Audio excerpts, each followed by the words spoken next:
Hello students. Today we are going to study Gauss law. Okay.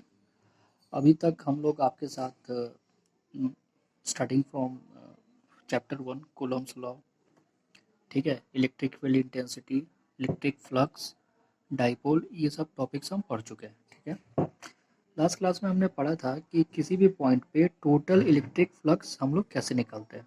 ठीक है, total electric flux निकालते हैं electric field intensity vector और area vector का dot product निकाल के हम टोटल फ्लक्स निकालते हैं। ठीक है, ओके। तो आज हम ये थोड़ा सा समझते हैं कि गॉस लॉ क्या है और ये क्यों इम्पोर्टेंट है।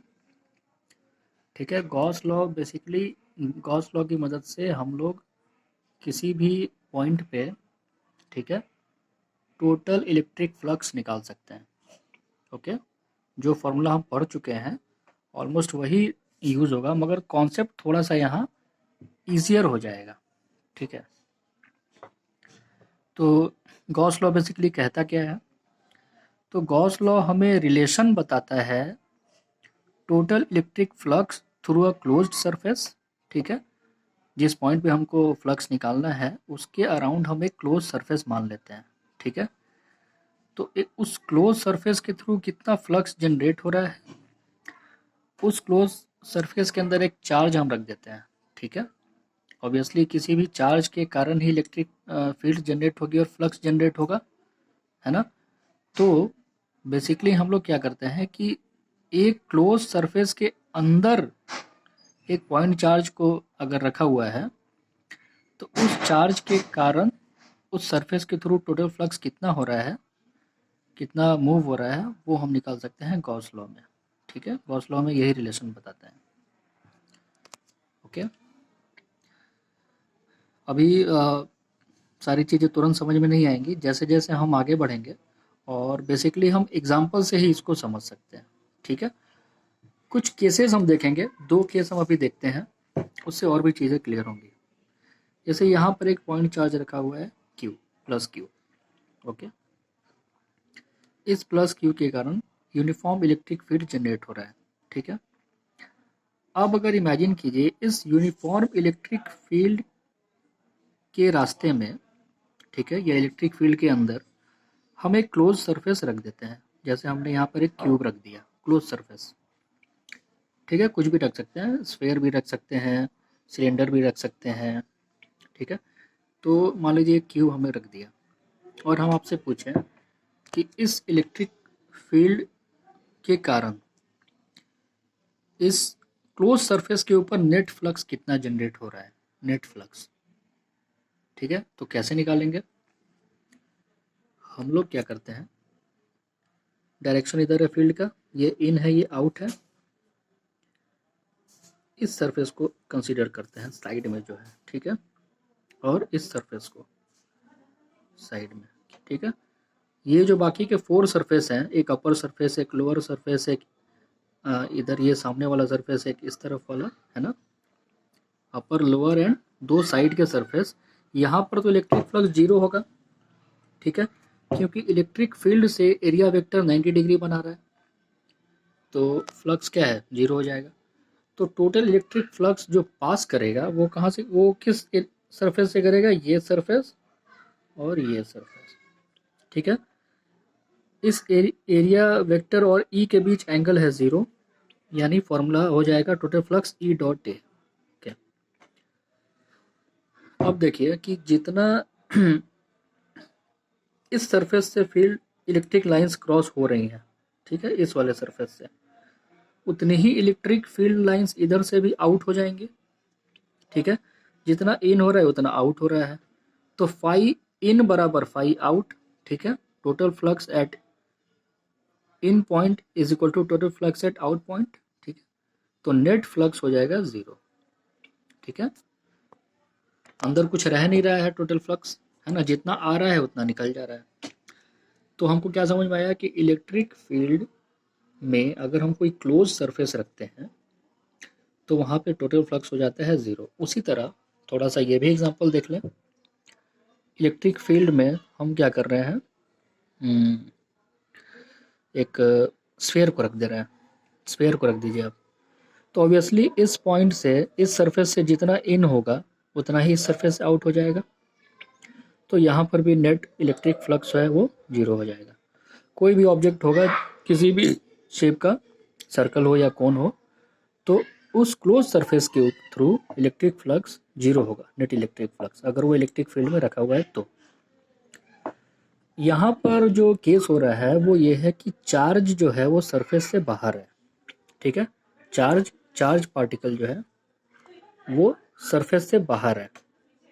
अब इमेजिन कीजिए कि इस सरफेस के अंदर चार्ज पार्टिकल को अंदर रख दिया, ठीक है। एक क्लोज सरफेस के अंदर हमने चार्ज पार्टिकल को रख दिया, उस केस में क्या होगा? तो यही चीज़ गॉस लॉ हमें बताएगा, ठीक है।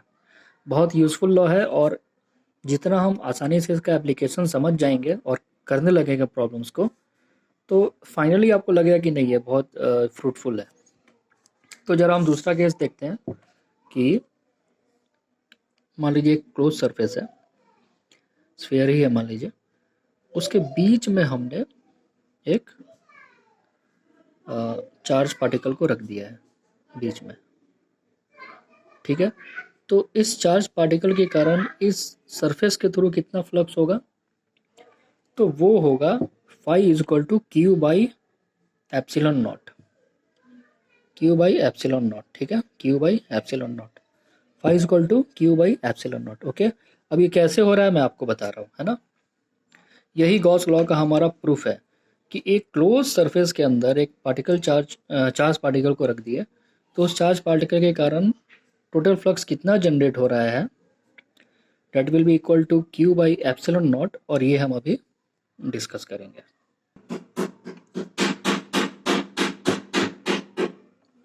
देखिए ये स्फेयर है, हम लोगों ने एक स्फेयर माना है ना। We have consider a sphere of radius r है इसका रेडियस। चार्ज हमने क्यू क्वांटिटी का रखा है सेंटर पे, ठीक है।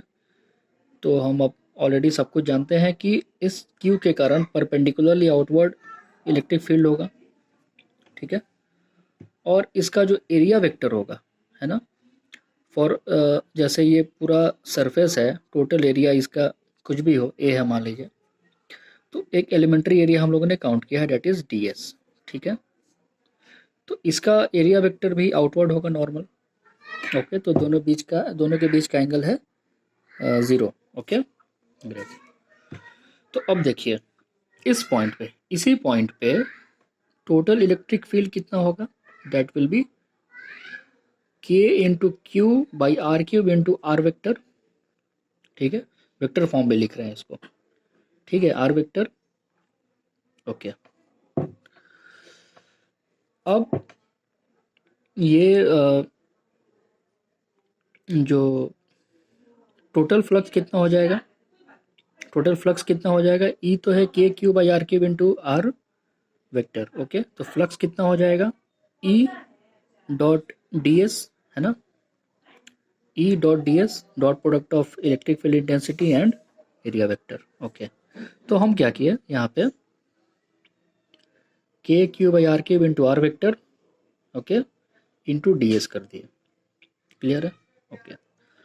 अब देखिए के क्यू बाई आर क्यूब, ये तो स्केलर क्वांटिटी है ना। आर वेक्टर जो है वो वेक्टर क्वांटिटी है, और डी एस जो है वो वेक्टर क्वांटिटी है, ओके। तो इन दोनों का हम डॉट प्रोडक्ट निकाल देंगे। तो यहाँ पे k q by r cube into r d s cos theta, ठीक है,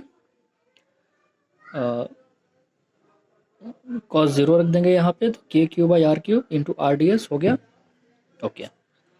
अब देखिए हमारा पूरे सरफेस के लिए टोटल फ्लक्स कितना हो जाएगा पूरे सरफेस के लिए, है ना। ये तो हमने एक एलिमेंट्री सरफेस माना था डी एस, पूरे सरफेस के लिए इंटीग्रेट कर देंगे ई डॉट डी एस को, ठीक है।